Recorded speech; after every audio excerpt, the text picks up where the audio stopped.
வணக்கம் உறவுகளே. மறைந்த நடிகரும் டைரக்டருமான கே. பாக்யராஜ் அவர்களுக்கு எமது இதய அஞ்சலியை செலுத்திக் கொண்டு, அவரின் வெற்றி படமான முந்தானை முடிச்சு படத்தை பற்றி கொஞ்சம் பார்க்கலாம் உறவுகளே. இந்த படம் 80 மிற்பகுதியில் வந்தது என்று நினைக்கிறேன். அந்த காலத்தில் நான் தமிழ்நாட்டில்தான் வசித்து வந்தேன். 3 தடவை இந்த திரைப்படத்தை நான் வெவ்வேறு சிட்டிகளில் தியேட்டரின் உள்ளே சென்று பார்த்திருக்கின்றேன். ஒவ்வொரு தடவை பார்க்கும் பொழுதும் உள்ளே நிறைந்திருந்த மக்கள் கூட்டத்தின் ரியாக்ஷனை நான் அன்றே பார்த்து அசந்திருக்கிறேன். ஏனென்றால் அந்த படங்கள் பல தியேட்டர்களில் 300 நாட்களை கடந்து ஓடியது. மக்கள் அப்போ கூடி அந்த படத்தை சிரித்து சிரித்து பார்த்து ரசித்ததை என்னால் மறக்க முடியவில்லை.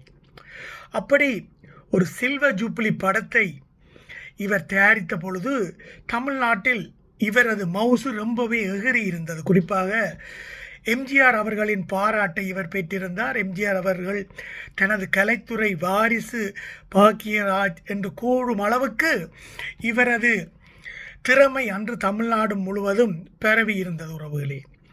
முந்தானை முடிச்சு படத்தில் இவர் ஒரு கிராமத்தில் பணிபுரியும் ஒரு வாத்தியாராக வருவார். ஒரு கை குழந்தை, அதாவது மனைவியை இழந்தவர் கை குழந்தையுடன் பஸ்ஸிலிருந்து இறங்கி அந்த கிராமத்துக்குள் என்ட்ரி கொடுப்பார். அப்போது குழந்தையை தூக்கி கொண்டு பெட்டி படுக்கையுடன் நடந்து வருகையில் தவக்கலை என்ற சிரிப்பு நடிகர் இவருடன் கூடவே பேசிக்கொண்டு வருவார். அப்பொழுது தவக்கலை ஒவ்வொன்றாக இவரது கூடையிலிருந்து பொருட்களை களவாடி கொண்டிருப்பார். அதையெல்லாம் தனது கவனத்தில் கொள்ளாது அல்லது தெரிந்து கொள்ளாமல் பாக்யராஜ் அவர்கள் தன்னை பற்றி பெருமையாக பேசிக்கொண்டு நடந்து கொண்டிருப்பார். என்னை எவரும் எளிதில் ஏமாற்ற முடியாது, நான் ரொம்ப விவரமான ஆள் என்று சொல்லி கொண்டு இருக்கையில் தவக்கலை அவரது பெட்டியிலிருந்து பால் புட்டி எடுத்து வாயில் அப்படியே திணித்து கொள்ளும் பொழுது அப்படியே ஸ்டில்லாக இருக்கும் அந்த திரை. அப்பொழுதுதான் கதை, திரைக்கதை, வசனம் கே. பாக்யராஜ் என்று அவர் டைட்டில் போடுவார். அதாவது ஒரு டைட்டில் போடுவதற்கு கூடி ரொம்பவே யோசித்து ஒரு சரியான பாயிண்டை பாவித்துத்தான் வெண்திரையில் அதை போட்டார். அந்தளவுக்கு அவர் நிறைய விஷயத்தை யோசித்து செய்யக்கூடிய ஒரு டைரக்டர் உறவுகளே. இந்த வாத்தியார் பாத்திரத்துக்கு அவர் எப்பவுமே பொருத்தமாக அமைவார்.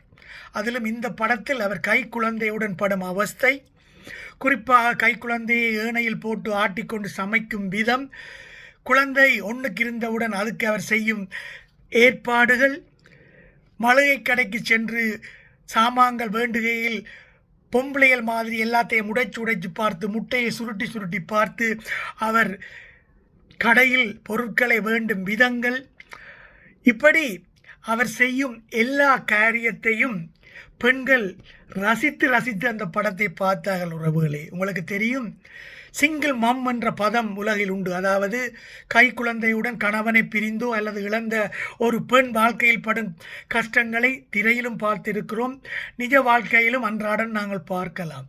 ஆனால் இந்த படத்தில் சிங்கிள் உமன் அல்ல, சிங்கிள் மேன், அதாவது கை குழந்தையுடன் கஷ்டப்படும் ஒரு தனி ஆம்பளையை பற்றி அவர் காட்டியிருப்பார்.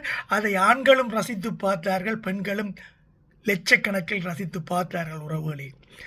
ஸ்கிரீன் பிளே பண்ணுவதில் இந்தியாவிலேயே இவரை போல ஒரு டைரக்டர் இல்லை என்பது பலரும் கருத்து உறவுகள். ஏனென்றால் இவரது படத்தில் எப்போவுமே ஒரு தொய்வு இருக்காது. காட்சிகளை ஒன்றன் பின் ஒன்றாக சரியான முறையில் அடுக்கிச் செல்வார்.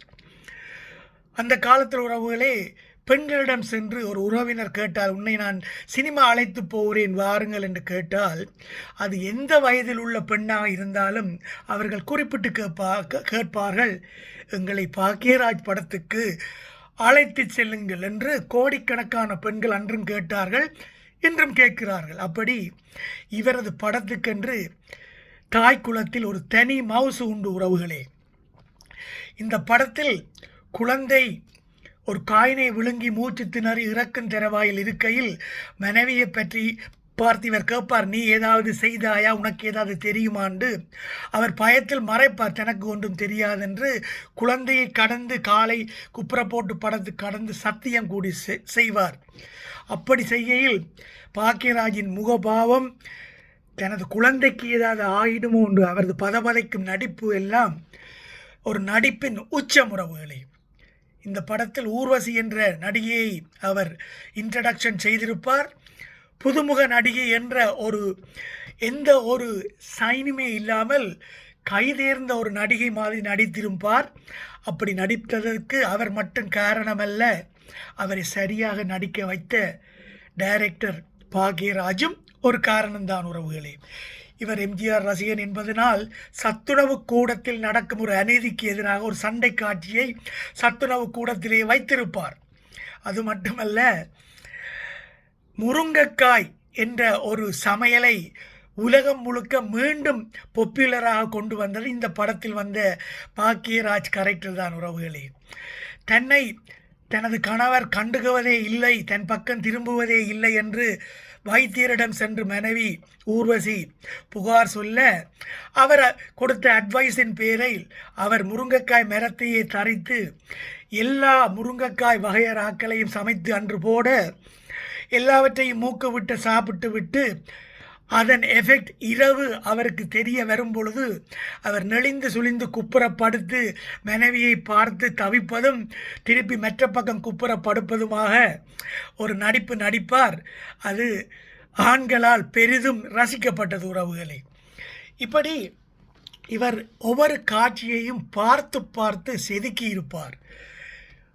கிராமத்தில் முதியோர் கல்வியை மக்களுக்கு அறிமுகப்படுத்த வேண்டும் என்பதற்காக ஒரு கிளாமரான ஒரு டீச்சரை இன்ட்ரடக்ஷன் செய்வார். அதுதான் கவர்ச்சி நடிகையான தீபா. அதற்கு நீங்கள் பார்த்தீங்கள் என்றால் டைட்டிலில் மீண்டும் தீபா என்று மீண்டும் கோகிலாவில் நடித்த தீபாவை இன்ட்ரடக்ஷன் செய்திருப்பார். அவரும் இவரும் சேர்ந்து அடிக்கும் கூத்துக்கள் பாட்டுக்கள் எல்லாம் அபாரம். எல்லா பாட்டுகளும் சூப்பர் ஹிட். வழமை போல இளையராஜாவும் இந்த படத்தின் வெற்றிக்கு ஒரு முக்கியமான தூண்டான் உறவுகளே. இப்படி எல்லா நல்ல கதாபாத்திரங்களையும் உள்வாங்கி, நகைச்சுவை பாத்திரங்களையும் உள்வாங்கி, சமுதாய கருத்துக்களையும் உட்புகுத்தி, ஒரு ஆம்பளை குழந்தை மனைவி இல்லாமல் படும் கஷ்டங்களை நகைச்சுவையாக வெளிக்கொண்டு வந்து கிராமத்தில் என்னென்ன விடயங்களை அங்கே இருக்கிற கிராமத்து மக்கள் இன்னும் புரிந்து கொள்ள வேண்டும் என்ற ஒரு எடுகேஷனையும் அங்கே கொண்டு வந்து கடைசியில் கிளைமேக்ஸில் மனைவி கருத்தடை செய்து கொள்வதற்காக கணவனுக்கு தெரியாமல் வைத்தியசாலைக்கு சென்று படுத்திருப்பதும், அதை அறிந்த அந்த பெண் மருத்துவர் அவருக்கு கருத்தடை செய்யாமல் அவரை திருப்பி அனுப்புவதும், பதவதைத்து கதாநாயகன் ஆஸ்பத்திரியை நோக்கி ஓடுவதும், இப்படியாக கடைசி 10 நிமிடங்களில் அந்த கிளைமேக்ஸை ரொம்பவே விறுவிறுப்பாக அமைத்திருப்பார். இப்படி எல்லா நவரசங்களையும் புகுத்தி ஒரு சகலகலா வெல்லன் என்ற ஒரு பட்டத்தை தனக்குத்தானே ரசிகர்களிடமிருந்து பெற்றுக்கொண்டு இந்த படத்தை அவர் வெற்றி படமாக மாற்றியிருந்தார் உறவுகளே.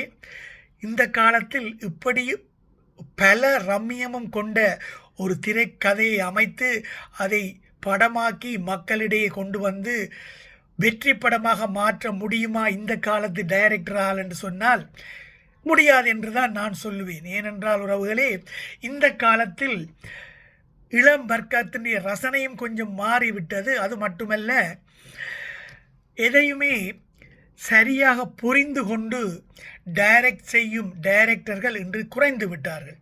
எது எப்படியோ மறைந்த டைரக்டர் கே பாக்யராஜுக்கு இது மட்டுமல்ல, தாவணி கனவுகள், இப்படி பல சிறப்பான படங்கள் அவரை நினைவு கொள்வதற்கு எமதுக்கு பல படங்கள் ஒன்றன் பின் ஒன்றாக லிஸ்டிலேயே இருக்கிறது. எல்லா படத்திலும் அவர் பெண்கள் மனதுகளை கைப்பற்றுவதில் தவறியதே இல்லை உறவுகளே.